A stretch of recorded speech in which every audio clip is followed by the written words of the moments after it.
Y a esta hora quiero darle la bienvenida vía Skype a Luz Helena Coloma, concejala de Quito. Muy buenos días, gracias por acompañarnos, bienvenida. Buenos días, Liz, y bienvenidas, y muchas gracias por la entrevista y muy buenos días a toda la audiencia. Gracias por acompañarnos. Bueno, definitivamente la provincia de Pichincha, Quito en particular, atraviesa horas difíciles ante la pandemia del COVID-19, una situación que se complica. En una semana aumentó el número en 1000 casos más. Los hospitales cuya capacidad pues está al tope, y pese a eso ya la semana pasada se advertía desde el ECU 911 la indisciplina de muchos que hacían fiestas organizadas, farras clandestinas, cosa que se ha repetido este fin de semana. ¿Cómo explicar ese comportamiento quizás cuando es de conocimiento público la situación complicada que atraviesan por el coronavirus en este momento? Gracias, Liz. Primero, entender que el semáforo amarillo es una etapa restrictiva aún, y bastante restrictiva. Tenemos toque de queda, tenemos horarios y días para circular, están prohibidas las reuniones sociales, a diferencia de otras ciudades del semáforo amarillo.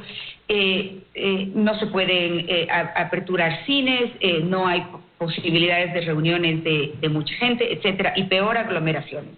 A pesar de eso, hemos visto recurrentes lugares y actitudes de violación de esas normativas, lo cual sin duda significa mayor riesgo de contagio. Ya hay estudios suficientes. El diario El País de España señalaba que focos importantes de contagio son justamente reuniones sociales, aglomeraciones, reuniones en las que hay muchos jóvenes, etcétera. Ha sido un tiempo difícil, sin duda. 4 meses de cuarentena, 4 meses de confinamiento, 4 meses de restricciones han sido difíciles para todos, para las familias, para los mayores, para los jóvenes, para la economía, pero es la única manera que tenemos para mitigar la propagación de contagios es cumplir la normativa, es de verdad evitar aglomeraciones y estar con medidas de precaución y de autoprotección. En este fin de semana hubo operativos en los que se clausuraron al menos 35 fiestas clandestinas, personas en el espacio público, libando, etcétera. Muchos de esos... No, y sin duda esa indisciplina de algunos hace que la situación se complique al punto de lo que mencionaba al inicio, ¿no? Y lo comentaba acá, que la situación en los hospitales pues comienza a complicarse. La capacidad, dicho por los médicos, está al tope, sobre todo en la red de hospitales públicos. Y ahí, aunque no es competencia del municipio, Luz Helena, preguntarles quizás qué acciones vienen encaminadas para tratar de contribuir con esa necesidad de atención médica que surge en la capital. Se ha anunciado en coordinación con el Ministerio de Salud acciones de vigilancia epidemiológica en los barrios, especialmente en aquellos que tienen mayor número de contagios. Eso es súper importante, hacer testeos ahí. Entiendo que con el Ministerio se van a hacer pruebas rápidas en lugares donde hay mayor número de contagios para poder aislar a esos pacientes, muchos de ellos asintomáticos, y sobre todo para involucrar a la comunidad en vigilancia activa. Esa es una medida importantísima, incrementar las medidas de control, porque sin eso, si no hay la cooperación ciudadana, se pueden aumentar ventiladores todos los días y siempre será insuficiente. Ha habido un incremento de camas UCI en los hospitales del Ministerio de Salud, 15 en esta semana. Entiendo que se está coordinando con otros lugares del país para poder tener mayor soporte en el caso de ambulancias. Y como decía, los cercos epidemiológicos son fundamentales. También en el Hospital Bicentenario, en el Centro de Atención Temporal Bicentenario, donde hay alrededor de 120 pacientes, ahora quedan disponibles como 200 camas que tienen líneas de oxígeno. Se puede trabajar en apoyo para aislar personas que no tengan cómo aislarse en sus casas, o para tener mejor coordinación. Se ha hecho un esfuerzo importante con los hospitales públicos para poder descongestionar ahí a pacientes que puedan hacerlo. Se han incrementado las facilidades para atender pacientes moderados, no solamente casi sanos, sino poder dar un mejor soporte a los hospitales, de las redes públicas sobre todo. Ahora, la intención de hacer estos cercos epidemiológicos, ir a buscar quizás los lugares donde hay mayor concentración de personas con COVID-19 puede ser buena, pero ¿cómo garantizar el éxito de esa medida cuando hoy se cuestiona precisamente la confiabilidad y sensibilidad de las pruebas rápidas, que son las que se harían, considerando que no son PCR, como se había dicho, sino LAMP, y que además se necesita de una muy elevada carga viral para que esta prueba dé un real positivo? Lo que se cuestiona ahora es precisamente eso. Estas pruebas, las que compró el municipio, no sé, nos queda la duda y espero que se nos aclare esto en el transcurso de esta semana, mañana en consejo a más tardar. Hoy día entiendo que habrá un pronunciamiento. No sé si es la mejor herramienta para hacer pruebas, para testear sobre todo a personas con baja carga viral, es correcto lo que usted ha dicho. Yo me refería más a pruebas rápidas que el ministerio, le escuché al señor ministro decir que se aplicarán también en lugares de la ciudad donde están más complicados. Las pruebas del municipio se están haciendo como muestreos en barrios, además de personal de primera línea que está trabajando en las calles, pero sí, nos dejan esa duda de esa sensibilidad del 60% cuando se habla de cargas virales menores, de menores de 500, y por supuesto que esa no es una herramienta 100% confiable para decirle a la gente si usted está negativa, usted es un negativo y no un falso negativo, que es lo que podría estar ocurriendo con esa sensibilidad. Vamos a ver qué es lo que dice el otro laboratorio que tiene que entregar una validación sobre las pruebas y espero que en el día de hoy se pueda conocer y sobre todo conocer el plan de acción que se hará. Sin duda no es una buena noticia tener una herramienta que no es 100% confiable. Ahora, ¿llegó ese informe ya del laboratorio privado de SYNLAB al municipio capitalino? ¿Ya lo tienen? Sí, se anunció por las redes del señor alcalde, lo anunció que lo habían recibido, no se lo ha dado a conocer, entiendo que se lo hará el día de hoy.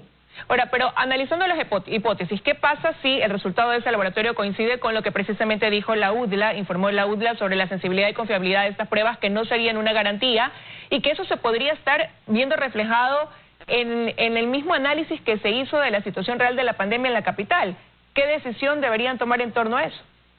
Las especificaciones técnicas del contrato hablan de pruebas con el 99 al 100% de sensibilidad y especificidad. Si eso no se está dando, eso es un incumplimiento al contrato, a mi juicio. Se pueden ejecutar garantías o exigir el inmediato reemplazo de pruebas PCR-RT, que es lo que se solicitó en el contrato y que no está siendo cumplido. Hay que decir también que la Fiscalía y la Contraloría están analizando esta contratación. Supongo que tendrán pronunciamientos en un plazo, espero que no muy largo. Ahora, pero desde ahí entonces habría alguna inconsistencia, concejala Coloma, porque se solicitaron PCR, pero estas son pruebas LAMP. Se solicitaron pruebas PCR-RT en varios momentos del contrato, está claramente establecido eso, está establecido en el objeto del contrato. También se habla de pruebas de detección molecular, lo cual es una LAMP. Sin embargo, el objeto del contrato, como digo, el espíritu del contrato es la contratación de pruebas RT-PCR, que es de lo que siempre se habla, así es como lo anuncian las autoridades incluso, y esta, si bien es una prueba de detección molecular, tiene otra metodología para llegar a lo mismo. Pero ahí hay por lo menos una confusión en el contrato y en el cumplimiento del contrato. Pero si hubo una confusión en el contrato, quizás con el cumplimiento del contrato, mal se hizo en recibir ese que no era el producto solicitado, más aún dentro del contrato. Coincido. Eso lo sabemos, digamos, ahora, la característica técnica de la prueba, así como los temas relacionados a su sensibilidad. Ahora, pero Cuando sin embargo, no se hace esa observación. En el comité que califica y que recibe la oferta no hace esa observación. No consta en el proceso. Pero hubo quizás una falla desde las mismas bases elaboradas para este contrato, donde no hubo tantas especificaciones técnicas en el momento de la adquisición de las pruebas. Sí, que considero que sí. A mí me llama la atención que 10 días antes el Ministerio de Salud hace una adquisición de pruebas de RT-PCR, compra pruebas Roche, que son las más serias, diría, o entre las más serias del mercado, y también, por supuesto, las que tienen mayor costo. De las ofertas que uno puede ver, compran esas pruebas Roche, digo, el Ministerio de Salud, porque además hacen unas especificaciones técnicas exigentes que no se las toma en cuenta, que no sirven de parámetro ni de referencia para las pruebas que compra el municipio 10 días después. Y quizás por eso se acepta una oferta de unas pruebas que no son RT-PCR, a pesar de que en el contrato se habla de eso y el objeto del contrato habla de eso.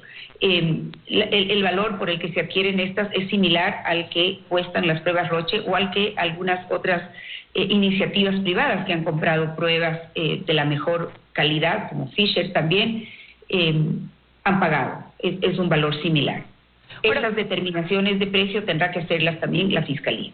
Ahora, ¿y cómo explica usted quizás el hecho de que justamente el día viernes el alcalde Yunda daba declaraciones a la prensa y ratificaba, pese a que todavía no está el resultado de este laboratorio privado y que hay un informe de la UDLA que dice que de cada 10 personas que han realizado la prueba, 4 van caminando con un diagnóstico de que no tienen COVID, cuando realmente sí lo tienen y siguen contagiando pues al resto de personas al pensar que no son portadores del virus? Él sigue sosteniendo que la confiabilidad de estas pruebas con las que cuenta el municipio capitalino es del 95%. Creo que es un error decir eso, lo ha demostrado este primer análisis. No sé qué diga el laboratorio privado que nos entregará, que ya entregó el resultado y que nos darán a conocer hoy. Y creo que es interesante preguntarle a qué se refiere con el 95%. Probablemente quiere decir el 95% cuando la carga viral supera los 500 o cuando la carga viral es alta. Sin embargo, en el contrato y en las especificaciones se habla de pruebas que nos den el 99 al 100% de especificidad y de sensibilidad. Las pruebas que se hicieron en México y que las publicó el Ministerio de Salud de ese país sobre esta marca no daban el 99 al 100% de especificidad. Te resultaban positivas para otros test de virus diferentes al SARS-CoV. Ahora, pero hay otros compromisos quizás incumplidos, por decirlo de alguna manera, porque se habló de la adquisición de 100.000 pruebas para poder precisamente hacer estos cercos epidemiológicos, tener un control en la capital, y lo cierto es que de esas 100.000, el número que se ha realizado de pruebas está muy por debajo. Aparte se habló de procesar 1.500 pruebas diarias y no se llega ni a 400 según lo que podemos conocer. ¿Cómo saldar esa deuda pendiente con un compromiso del que se habló pues a los ciudadanos de la capital? En la última semana se procesaron no más de, en total se han procesado alrededor de 13.556, si no estoy mal, y no se están procesando 1.500 diarias, estamos en 700 y algo, 800 a veces. No está procesando la Universidad Central. Sin duda creo que el proceso de compra fue un proceso bastante más rápido y al que se le puso bastante más atención que al proceso y a la logística para procesar estas pruebas. Y eso nos ha generado estos problemas. Se ha tratado de corregir, las nuevas autoridades de salud han estado en eso, han incorporado un laboratorio privado que ha hecho una donación de 5.000 procesamientos a la capital. No sé si en el futuro inmediato habrá que hacer una contratación a ese y otros laboratorios privados para poder tener ese número de procesamiento de pruebas del cual se habló y se ofertó al inicio, pero como están las cosas no se está logrando, no hemos llegado a 15.000 de 100.000 pruebas, con la preocupación de que estas caducan, un lote en septiembre, otras caducan en octubre, y que además el contrato decía, las pruebas tendrán que tener una durabilidad, no podrán caducar antes de un año, eso tampoco se ha cumplido. Bueno, y todo esto en lo que se ha incurrido y no se ha cumplido quedaría en manos entonces de la Contraloría. La Contraloría está estudiando el caso y la Fiscalía también. Ha recibido información, está en el proceso investigativo. Yo misma he sido llamada a hacer una versión libre y voluntaria en los primeros días de esto y lo he hecho. ¿Cabría la posibilidad de la devolución de esas pruebas que no se han utilizado, sobre todo considerando lo que usted acaba de mencionar, que falta poco tiempo para que muchas de ellas expiren?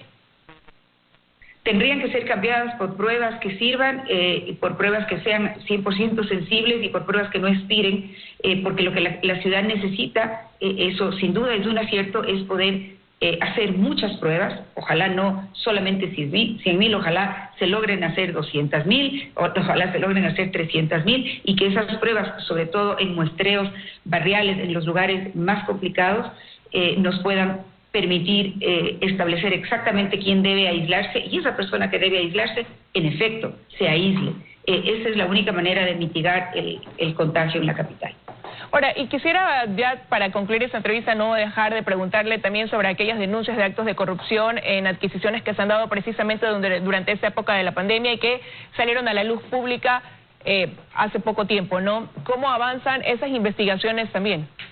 La Fiscalía está en algunos de esos casos. No hemos tenido, digamos, noticias, seguramente están en las fases de indagación previa y ojalá tengamos resultados. El Consejo se ha pronunciado, digamos, claramente en la solicitud de que esos análisis especiales se hagan con la mayor celeridad. En algunos la Contraloría sí ha determinado responsabilidad, informes con indicios de responsabilidad.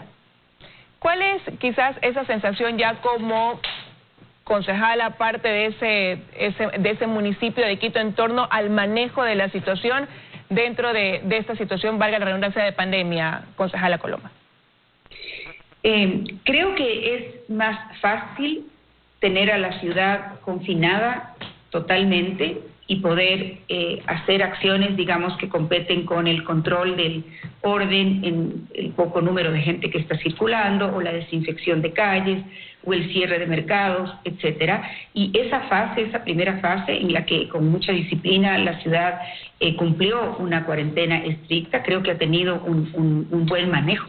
Sin embargo, el 60% de la economía de la ciudad es informal. Esa gente empezó por necesidad absoluta a salir a la calle, a moverse.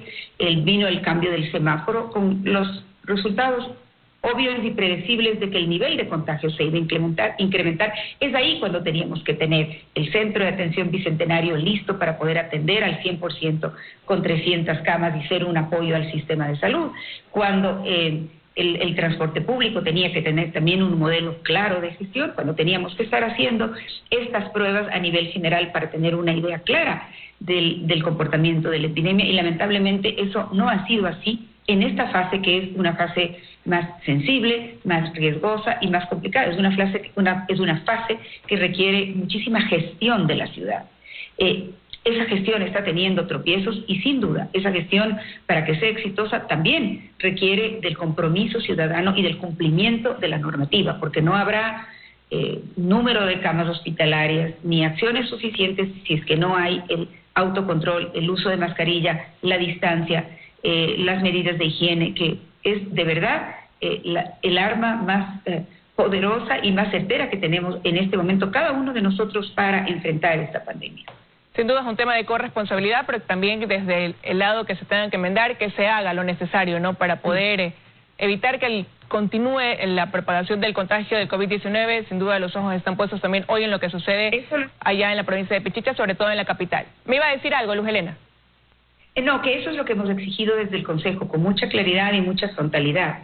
Hay que tomar correctivos. El tema de las pruebas nos tiene seriamente preocupados, y por eso espero que hoy no solamente se dé a conocer lo que el laboratorio ha establecido en esta nueva validación, sino cuál es el plan de acción inmediato sobre eso. Es lo que todos queremos conocer. Quiero agradecerle su presencia esta mañana aquí en los desayunos de 24 horas.